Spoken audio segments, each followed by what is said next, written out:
Welcome to the intersection of technology, cybersecurity, and society. Welcome to ITSPmagazine. Knowledge is power, now more than ever.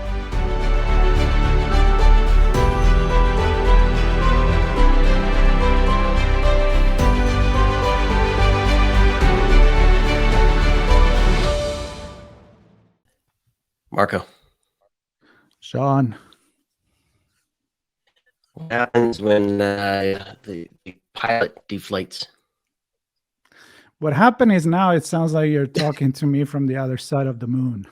It's like getting Is it not that getting a delay and everything. Well, try again. We're just like in a blind spot, I guess. That's so right. What happened when? What happens when the pilot deflates? Oh, I don't know. That's a question that people that are watching the video probably can kind of like figure out right now. And the people listening to the podcast are like, what the hell is Sean talking about?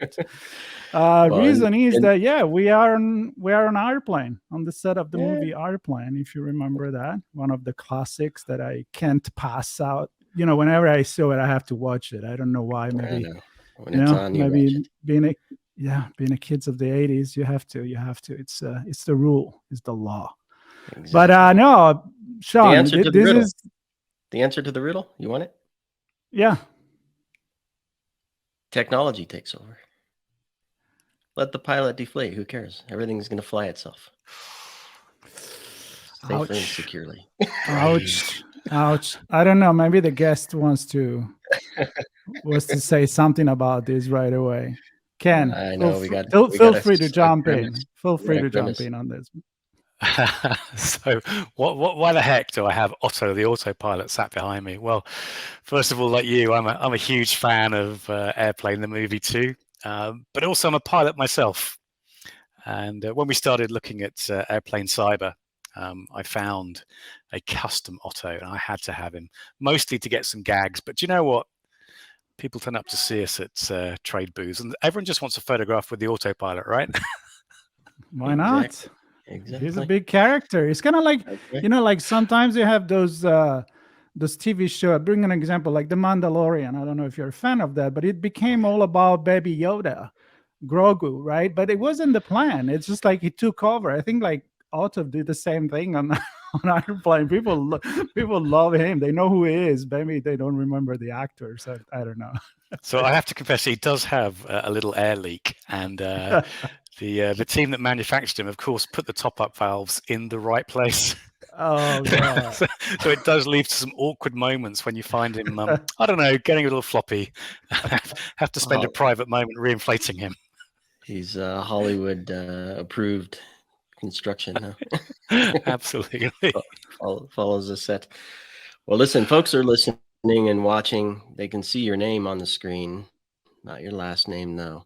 And those only listening have no idea who you are, perhaps, unless they can recognize your voice, which I'm impressed that they can do that. But I'm thrilled to have you on again, Ken Munro from Pen Test Partners. We met you many years ago at Black Hat in DEF CON, I guess more appropriately in Las Vegas, and have paid attention to what you're doing with your own work and with that of the Aerospace Village, and thrilled to have you on the show today. Maybe a few words for our audience who haven't connected with you yet, Ken. Who you are, what you're up to, why the world of cyber. You kind of touched on a little bit, but cyber and aerospace.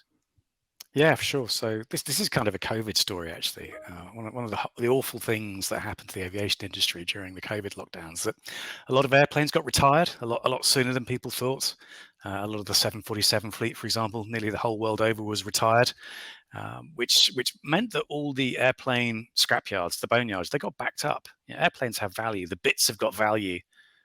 And that June, July of the first COVID lockdown, we rang a boneyard and said, hey, what's going on? And they said, well, we've got several years' work lined up to take these airplanes apart. So we said, well, what happens to them in the meantime? And they said, nothing. I said, look, if we gave you some money, can we power them up and learn about the cybersecurity of airplanes? Like, yep, come and knock yourselves out. So put some fuel in there, started the APU, got some ground power on, and airplanes that were perfectly serviceable in late March of 2020 were powered up, and we got to have a crack at them. And we learned a shed load about airplane cyber. That's an incredible story. I had no idea that was going on. Now, were these not that it really matters, but were these boneyards in the UK or in America? Where were we they? have a few. I think we've got 3 or 4 locations where airplanes get parted out over here. And it's fascinating talking to boneyards themselves, because, like you probably know, most airplanes are owned by finance companies, and there is a spreadsheet for each airplane where the current cost of all the parts used is added up. And as soon as the cost of the parts exceeds the cost of the airframe, it gets parted out, it gets broken up. So it's incredible. But yeah, just headed down to a boneyard and got our hands dirty, literally. Yeah. So here I have a question, right? So you're talking about you're going and do autopsy on a body that is already, is not alive anymore. Now I'm going a little morbid here, but the picture that I'm thinking is, if they're ready to retire, they are in a yard where they don't fly anymore. Aren't they already old? Aren't we talking about how are you doing cybersecurity research on the new technology? Because I'm guessing I would say, well, that's the way they used to do it. How about now? So tell me about that. That's a massive challenge, actually. So the biggest problem is you can't go and pen test an airplane. It doesn't work. You don't get permission, quite rightly so. And also, airplane software is certified. Obviously, it has to be super safe. And just turning up and throwing some scans at an airplane, you could risk the safety of that airplane. So we have to work on airplanes that have been retired. But, an airplane that's 10 years old, there's still a lot of them flying around. So if something that's 10 years old is still not quite state of the art, but it's still very, very current. You probably know that the first Airbus A380s are being parted out right now. Lots of 747s. I think the newest 747 we worked on has been 27 years old, but we worked on an A320 and a Boeing 737 that were just over 10 years old. So, yeah, they're old, but lots of those airplanes are still flying with exactly the same components in them. So I think it's still valuable research. I'd love to get hold of some brand new equipment, but yeah, just going out and buying a brand new 737 is kind of not in our budget, right? And actually, I have another question, Sean, if you don't mind. I mean, because I have a personal experience here, which is when I got lucky to get to see the Armstrong Flight Center here in LA, in Pasadena. And they were about to take off with the DC-10, that they were just telling me that it was 50 years old, but they transformed it into, it's a lab, it's a weather lab. They were flying to Hawaii to check out storms and stuff like that. And I was like, wow, you trust this plane for that? It's 50 years old. It's like, yeah, well, it's really, and nothing is really 50 years old on this one because you constantly update it. So is that part of the trick why, all these airplanes, they keep flying, and why it's still relevant to look into retired airplane? So I can think of a 747 we were looking at that was last flying in the middle of March 2020. We got access to it about a year after it was retired. But even then, some of the components, so some of the avionics were almost brand new because they've been replaced. So airplanes get upgraded, they get fixed, they get latest systems applied, often a bit piecemeal. So this bit fails, so they get a new one of those because it's expensive to refit an airplane. But yeah, you're right. So you do see really old airplanes flying with some quite current equipment in them. And not too deep, but talk to us a little bit about I'll call it the infrastructure or the ecosystem of these components. Because you're talking about some of them being updated, some of them being old, but in between it are the networks and the protocols and the actual traffic, and then obviously the data itself. And I presume that there's a lot of common wisdom that you can gain regardless of what version a component is, right? So maybe what are some of the components and how does that picture look to you? Yeah, so there were 3 broad types of network on an airplane. So the bit up front that does the pilots interact with, that does the flight controls, it's called the aircraft control domain, and that is a super safe, super secure part of the airplane. It's not really linked to anything else. Whilst you can get a feed of your airspeed for your in-flight entertainment system, so you know where you are, there's actually a one-way data diode between like the dirty bit of the plane back where we sit and the pilots where it's super safe up front. Now there are broadly 3 types of networks. So most airplanes use a network protocol called ARINC 429, which isn't really a network as such. It's more of a lot of point-to-point wiring. So you got a lot of pins coming out of the various avionics, and they'll have a path where they go to another avionic or into the cockpit. But that means you get a lot of weight of wires, right? It's been around for a long time. It's used on most airplanes that you go on. There is another protocol that's called ARINC 629. That's used almost exclusively by the Boeing 777. That was an evolution. It's an inductively coupled bus network, and that was a big step forward to try and reduce the weight of cabling. But it kind of didn't go any further than the 777. And now we have in the Airbus A380, the Boeing 787, we have a network that's probably more familiar to the ones that you and I are familiar with, which is called AFDX, and that's actually an Ethernet-based network. Doesn't use IP as such, but it does use Ethernet, but it'd be much more familiar to us all as regular ground-based network engineers. So yeah, there are some very distinct network types on planes, depending on what type of airplane you're flying and how old it is to a point too. And then the network connects to, so you talked about the avionics, which are, I would imagine, the hubs that kind of shift, and the switches in IT world, perhaps.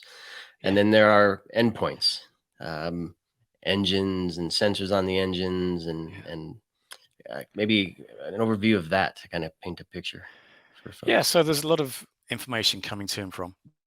There's a lot of cabling, a lot of wiring. If you go into the avionics bay of any current airplane, it is absolutely rammed full of big, heavy, expensive boxes, each one of which got a particular function, for like the airspeed computer or one of the flight control computers. Each one's got a really heavy, expensive box. They're called line replaceable units. Each one weighs 20, 30 kilograms, and they're called line replaceable because it means that if something goes wrong, the engineer on the ground can come along with a new one, pull it out, put the new one back in, and you're flying again straight away. And then they're sent off to be repaired. So you're not delaying the airplane because something's gone wrong. They all communicate, they all interoperate, they all have some pretty robust networks on them to make sure that when the pilot says go down, the airplane goes down, right? Now, of course, that's what everyone speculated about for years, was, can I hack the airplane from my seat back in the cabin? Right, that's what everyone wants to know, right? Yeah, let's talk about that. I don't know. Yeah. This is actually the topic of what you're presenting at RSA. So so simple answer: no, you can't. No. So no. End of the podcast. No. But why? That would be a very boring podcast, right? Tell me why. Tell me why. Okay, so first of all, those networks are very carefully segregated. So back in the cabin, it's called the Passenger Information Entertainment Services domain. It's really long, but it's the dirty bit where we sit and we watch movies. We can stream from the internet. We can send our emails.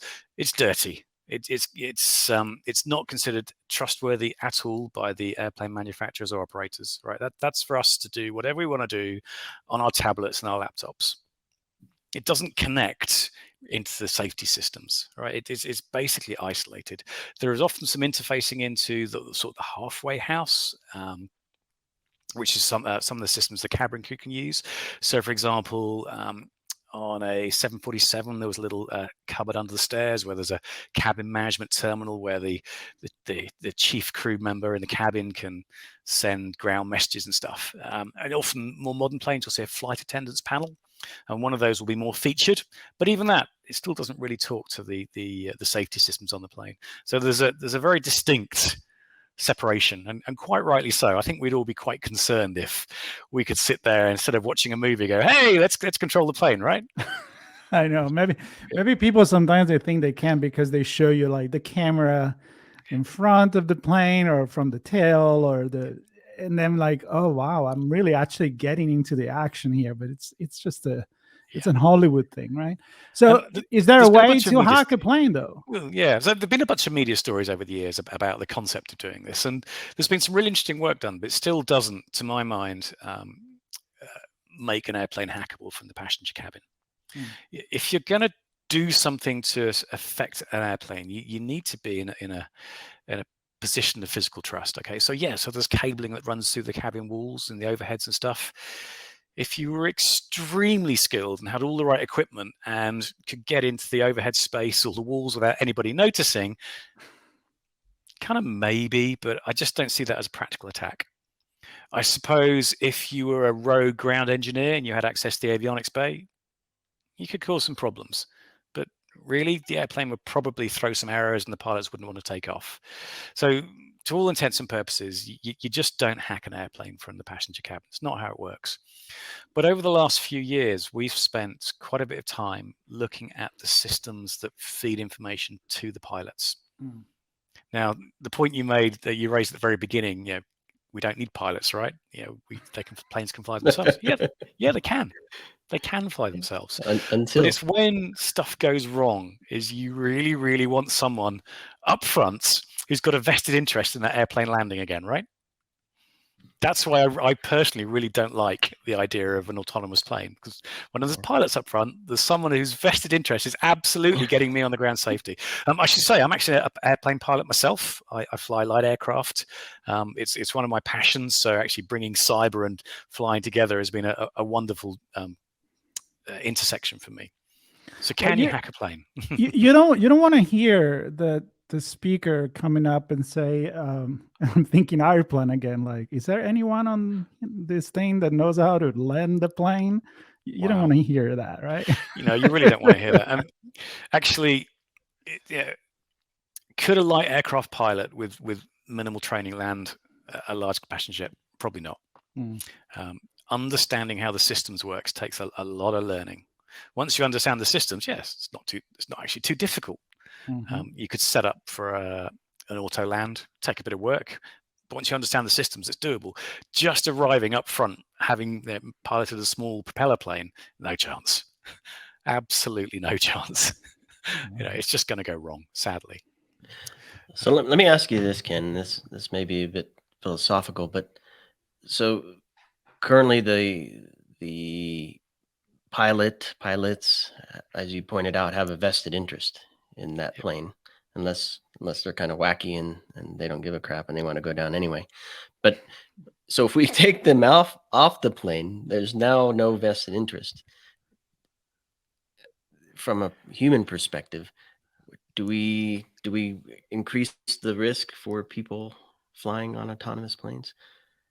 I don't know. Do we always need a person, even if they absolutely do nothing and never ever make a decision, but they're just there for insurance for the passengers to say that the company has somebody on the plane? Yeah. So airplane autonomy is perfectly possible already. Right. It's been done. It can be done. What worries me though is let's take a comparison with automotive, right? We can connect vehicles, and we do connect vehicles, and there are security issues with those connected vehicles, and we try to make them autonomous, and they don't always do so well. And every time the next level of autopilot comes up, people take videos of cars doing silly things, right? If we can't get cars right, how do we expect to get airplanes right? So we're already connecting airplanes, and I'll talk through that in a little bit. How sure are we, at least when we've got a pilot up front and it all goes wrong, that pilot can put us back on the ground, even with almost all the instruments shot to pieces because they aren't working. The pilot can still get us down in almost every case, and I have great comfort in that. As do I. As do I. So we've talked a bit about being on board, and so there are two or three separate networks, and you kind of have to have physical access. But you're talking, maybe you're going to go there anyway, but being connected. So there's air to ground, ground to air, air to air. I don't know if plane to plane or plane to satellites. And obviously we're talking about Aerospace Village here as well. That's a full ecosystem. That's not just one plane, right? It's a whole air traffic control and all kinds of fun stuff. Yeah, so that's where things start to get interesting for us. Is we actually hired a couple of pilots who'd been laid off during COVID. So not only we see planes laid off, obviously pilots were having a hard time too. And whilst we know how airplanes fly, we know how flying's done, we know how navigational systems work, what we weren't fully familiar with were how what we call the standard operating procedures in major airlines. We didn't understand them fully because we don't drive big airplanes every day. We don't know how they're used, how they operate, how they're interfaced. And one of the big things that we learned all about was the concept of an electronic flight bag. Now, you probably remember back in the day, you'd see a pilot walking around the airport to an airplane with a great big black briefcase, right? And that briefcase contained all the charts or maps.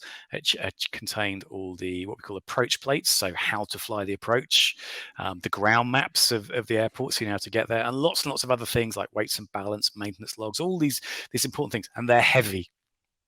And all those navigational maps and things, they get out of date every 30 days because something changes somewhere around the world, so they have to keep getting new ones on paper. So airlines, for very good reasons of efficiency and also weight, started introducing tablets instead. So all those heavy paperbacks and navigational almanacs have been replaced by a tablet. And of course, that brought in a whole new set of interesting security issues for us. And that's where we've spent the last couple of years really digging deep. Now, this is a bit where things get a bit freaky. So I said you can't hack a plane, right? Well, you can't, but you can influence what the pilots do potentially. And you can feed them data that might lead them to do the wrong things. And a great example of one of the most important apps on a flight bag is called Perf, or Performance. Now, when you're sat at the end of the runway just about to take off, you might be surprised to know that pilots very rarely use full power. They don't use full thrust because it's expensive in terms of fuel. It pumps out a lot of carbon dioxide and it makes a lot of noise and it wears the engine. So you use the right amount of power for the runway you've got. So let's say your airplane's light, you haven't got a full passenger load, the wind's down the runway, you're fairly low at sea level, and the runway's nice and long. You might use nearly 50% of the available power because you don't need it, right? So the airplane trundles off, goes safely into the sky. But if you are at a high airport on a hot day with a full load of people and a relatively short runway, you might be absolutely caning the engines, but you don't do it very often.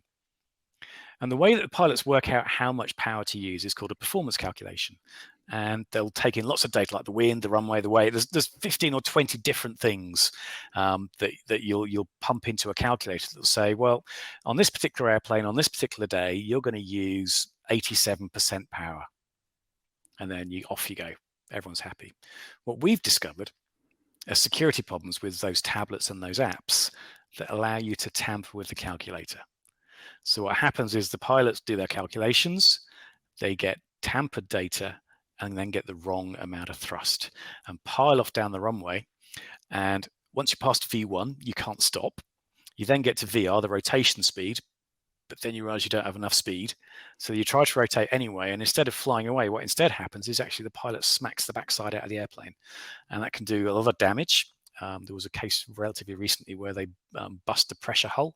So they got to altitude, realized they couldn't pressurize, had to come back. And there is one very sad case where a pilot made a mistake and actually an airplane went off the end of the runway, killing everyone on board. Fortunately, I suppose it was a freighter, so the loss of life was comparatively small, but still horrible, whichever way you look at it. So we've been finding I'm driving back vulnerabilities to New York from LA. That's all I got to say.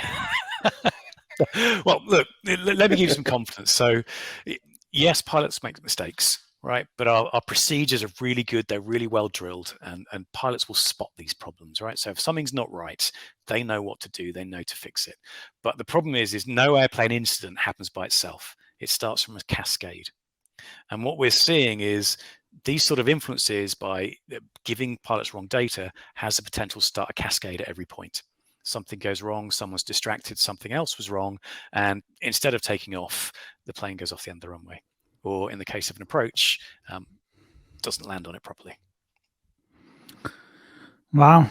Well, it makes you think about a lot of things, actually, even when you don't fly, work remotely. All of a sudden, it's not just protecting the environment where you are at work, but protecting all the other point of access. And that's what you're talking about. Like, you know, it could be that, it could be, I'm thinking satellite data that could be altered as well, and many other things. So of course, we're here talking about RSA conference 2023. You're going to be there with our friends, of course, at the Aerospace Village. We're ready to talk with Steve. We're ready to talk with a bunch of other people going to be there. A company that are bringing their own things to entertain and educate and teach to the people coming to the village. So tell us, what are you going to talk about there? Okay. What so are this you is doing fun. at RSAC? So one of the problems we have is all these interesting vulnerabilities we find, which basically mislead the pilots. We can't do these for real on a real airplane because you run the risk of causing a crash, which is kind of not what we're about, right? We're about making things safer. So we went out and had some custom flight simulators built, which allow us to recreate all these vulnerabilities in a real world environment that's safe. So we've taken this with pilots, we've fed them the incorrect data as a result of the hacks, and then see what they do in a very realistic simulator. And on each occasion, they've either gone off the runway or realized there's a problem, rotated too early, added some extra power, and potentially had what we call a tail strike. So the great thing that we can do is we can bring these simulators to RSA, and we can let people experience them and fly the planes themselves. So most people actually just want to land one, but the real exercise is actually we take them through landing or taking off in a plane that's been tampered with, so they can see and experience how it actually feels.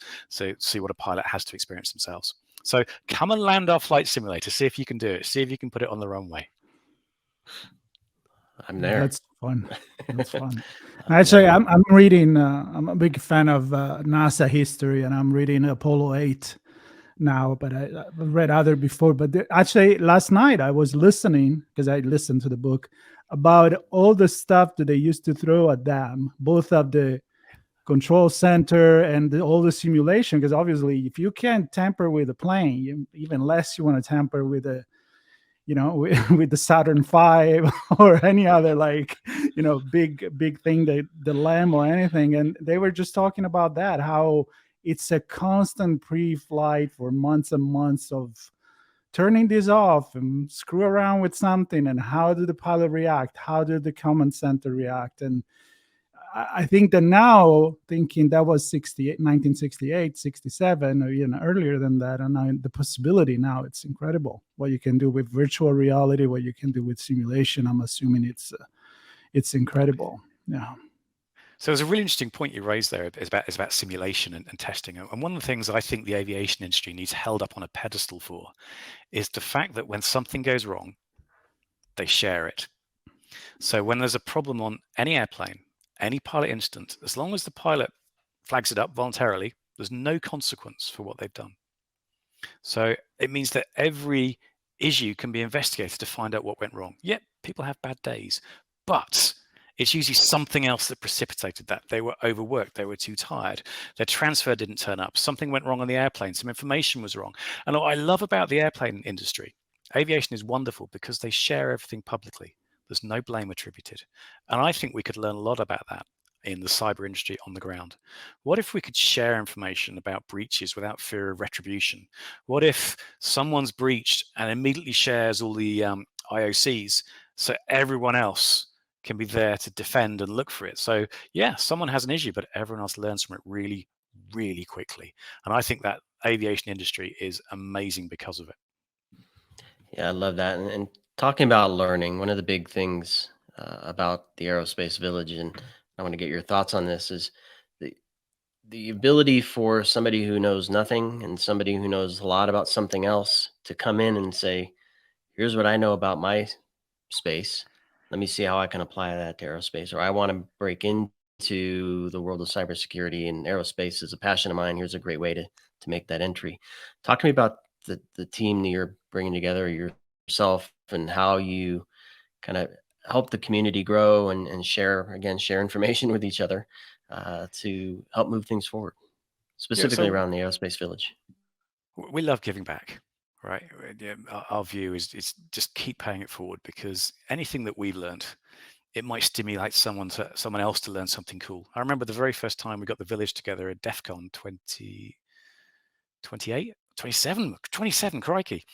And it was great. We took along some things that we had, some stuff we bought from eBay, some bits and pieces we had. We were learning about them. And then what I loved is that people would rock up and said, hey, I used to manufacture those when I was an apprentice back 20 years back. And they'd be telling us things about the technology that we had. So we were learning too.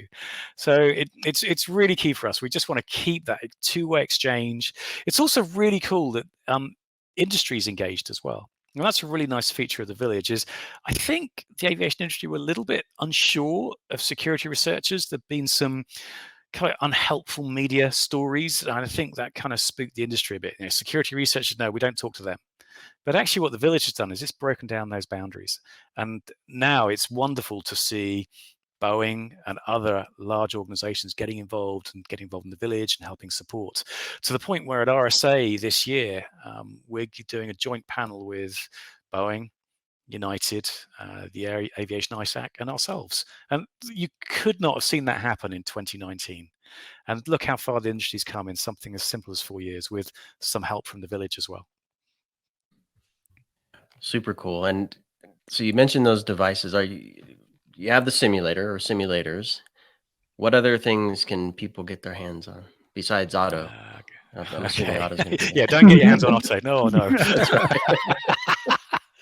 Yeah, so we've got the simulator. We'll also be bringing along some LRUs, some line replaceable units, so people can get their hands on some of the physical hardware that you find in airplanes, the places you can't ever go because they're down in the avionics bays under the floor. We'll bring some of those along so you can see what they do and how they work and take them apart. Yeah, they're quite old, but trying to buy new kit is frighteningly expensive. So we've got some kit, and hopefully we'll have some little CTFs for people to play with that we've written, so you can see how some of the aviation technology in the passenger cabin works as well. That's nice. Really cool. And you have two talks, right? Yeah, we've got some talks. So the talk we're giving at Boeing and United, the panel, is all about how both Boeing, United, and ourselves and others have engaged with the security research community. Instead of being scary individuals who hack planes, right? Actually, no. When we find vulnerabilities, we go and talk to the manufacturers about them. It's quite interesting. In aviation, it takes a long time to fix bugs. Now, if you found a bug in a consumer router or whatever, you'd probably expect to give the vendor 90 days to fix it, right? That's what Google Project Zero do. It's a reasonable timeline to get a bug fixed. In aviation, it takes 2 years. Now, it's not because they don't want to do it quickly. It's because it might take a week to fix the bug. It takes nearly 2 years to recertify the software to make sure it's safe. So that's a really interesting understanding that I think a lot of researchers hadn't got clued into. Is that, yeah, you find something, but it's going to take a long time to get it fixed for reasons of safety. So I think there were some researchers got really excited about the fact, they found these bugs, they weren't being fixed. The manufacturer was being slack. They weren't. It just takes time to get recertified. Understandable. Big machines, a lot of stuff going on, and you want to do it right. So I'm excited. I remember when we met you back at DEF CON and making thinking about what you said about involving the manufacturer, involving the legislator. I remember Sean and I were there when actually they were walking a bunch of people from Washington through the whole, the car hacking village and the aerospace village, which at the time, I think it was the aviation village, still called that. And so it's exciting. I think big steps. I'm excited to be there. I want to invite, and that's why we do all these pre-event conversations so that we can, make people interested in what you guys are doing there and be like, hey, I'm there to work with the company, to meet the people at the expo, but this sounds something I want to put my hands on. So we invite everybody to come and visit you guys and get to chat. And again, an incredible team of people. We were lucky to know most of you, and always available to share, always available to introduce the topic to people that don't really know much about it. And Sean, it's going to be obviously during RSA conference, April 24th to the 27th. San Yep. Francisco at the Moscone Center. And that's where the Aerospace Village is going to be. Yeah, we'll be there. I think we're planning to work with Steve and the crew to capture some stuff from the floor, right from the sandbox, and so we'll stay tuned for some of that. And hopefully, if you're listening, we'll get a chance to meet you there as well. So Ken, thanks for giving us an overview. Super insightful. I'm not sure how we never got that before, but great insights, and definitely makes me think, and hopefully our audience as well, so they can all come chat with you. Great stuff. Look, thank you so much. And please come and have a fly of our flight simulator and see if you can land a hack plane. There you go. I'm gonna fly the paper plane. I'm good. Probably better at that. The Boeing paper plane, yes. Yes. All right, everybody, all right. stay tuned. Listen and watch all the other pre-event, and of course during the event we have a lot going on as well. And subscribe, stay tuned, and share with your friends, family, co-worker, anybody. Yep, your We'll dog, be your happy. cat. Yeah, of course. Exactly.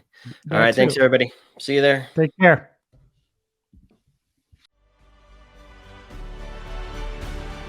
We hope you enjoyed this conversation. If you learned something new and this story made you think, then share ITSPmagazine with your friends, family, and colleagues. If you represent a company and wish to associate your brand with our conversations, sponsor one or more of our columns. We hope you will come back for more stories and follow us on our journey. You can always find us at the intersection of technology, cybersecurity, and society.